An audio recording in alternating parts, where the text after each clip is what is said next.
Hi, I'm Streaky, this is Metropolis Mastering, this is a sprained wrist from too much knob tweaking. Today it's about the mindset you need for mastering and mixing.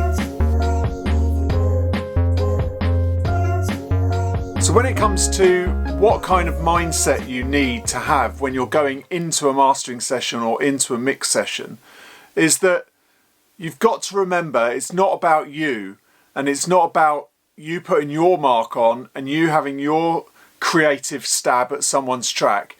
That is not what mastering is. Mastering should be doing absolutely nothing apart from making sure that the level is as loud as the artist or producer wants it to be. Now, that's the ideal scenario. So you come in, you just listen to it, you turn it up, you get it to the right level using limiters through your kit, blah, blah, blah. Then you're A-Bing and you're thinking to yourself, between the before and after, and you're thinking to yourself, okay, does it need anything? Now, ideally, it needs nothing. That's the ideal scenario. That hardly ever happens. I know if you're working with really experienced mix engineers or really experienced producers or artists, you can get that where a lot of the guys, a lot of the high-end stuff that comes through Metropolis, for example, Ed Sheeran, blah, blah, that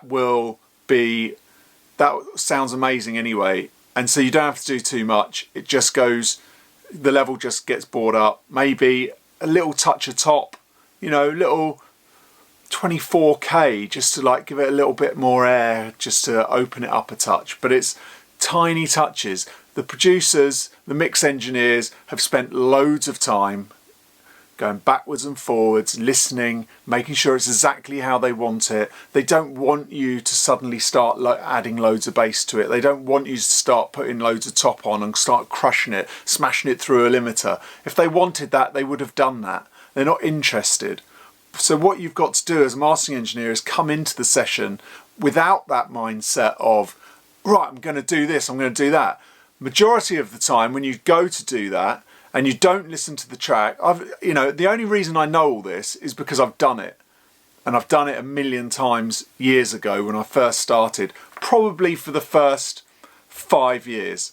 I wouldn't even listen to the track to start with. I would put it on and I would go straight in. Yeah, here we go, I know how to do this. I'll put some top on, I'll bang some bottom in. So in the end, you've got 7 bits of equipment. You're putting a bit of top on here, putting a bit of low on there, putting a bit of top on there. So all you're doing is just getting it louder, and you're just using all your equipment. And it's not making it sound any better. It's just making it sound louder, but through loads of EQs. And sometimes it's crushed and horrible and you don't really know what you're doing. You haven't listened to the original. You haven't even seen if it needs anything because you've just gone straight in. And that's why I think it's also very difficult for anybody who's mastering their own stuff. I never could master my own stuff. I always found that really difficult when I used to produce tracks and do remixes and things like that on the side of doing mastering, say 15 years ago. If it came to mastering, I just couldn't master my own stuff. I was too involved. I was too busy trying to be a bit more creative rather than taking this step back and going, okay, it's fine. I think a lot of times producers come into the mastering room as well, and they may have been having trouble with the track or with the mix, and they're still fighting it in the mastering room, where then I'll get it and I'll go, it's all right, it's fine. And that's what a mastering engineer should be doing. They're just there as a reference point to go, look, what you're worrying about isn't a problem. It's fine. You've sorted it out. It was a problem a while ago for you. You've now seen that as a problem all the way through, but it really isn't. It's fine. It sounds great. Let's turn it up. Let's just put a bit of top on. Let's put some bottom in. Let's tighten that up a little bit and it'll be absolutely fine. And then off it goes.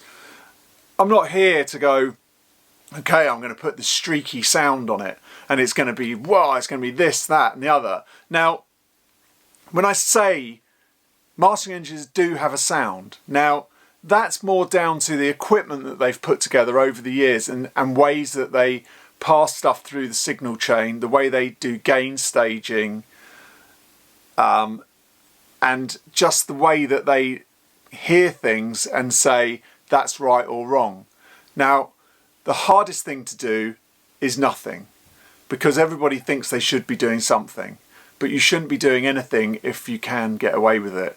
And I think that's the same when you record a vocal. I think it's the same when you mix something. I think if something's recorded well, if it's a great song, it's recorded well, and the mix hasn't been over-processed, everything is just nice all the way through, that's the ideal scenario. What I'm saying is exactly what Steve Albini, who's a very respected producer, engineer, guitarist, blah, blah, he says it in this video really well. Check it out.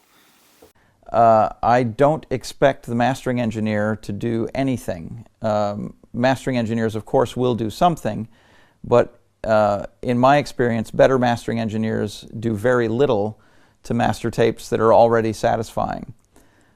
If you mix your record and you're unhappy with it, and you expect the mastering engineer to do something radical to it to help save it, then I think that's kind of a last-ditch effort. That's kind of a desperate measure.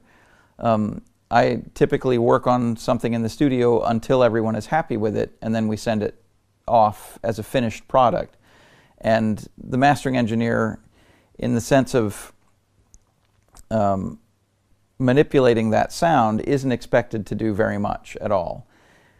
So I don't think mixing with the expectation that mastering will change your mix, I don't think that that's a productive mindset. I think that's actually a dangerous mindset, and it encourages more aggressive mastering behavior. And in my experience, the better mastering jobs and the better mastering engineers are very judicious and minimal, to the point of having a degree of reverence for the effort that was put into making the album in the first place. You know, you don't want the mastering engineer to be changing or negating all of the concentrated effort that goes into making a record in the studio at the last moment, right before it gets sent out to the listening public. I think the mastering engineer should do as little as possible, and whatever he does in terms of changing the sound quality should be under the direction of the band whose name is on the cover. So I hope that helps you. I hope you don't, so try not to go in with the mindset of, I'm just going to smash it to death and do whatever, and put my own stamp on it. Sit back for 5 minutes, have a listen, see if it needs anything. If it doesn't, great. If it does, go easy and work with the producer and just do what it needs doing. Don't just start smashing stuff on for the hell of it, because you're just really not going to get anywhere. Okay, well, thanks for watching. Please like and subscribe. Please ring the bell. And please go to streaky.com for more info on mastering and mixing. Thanks for watching. Bye.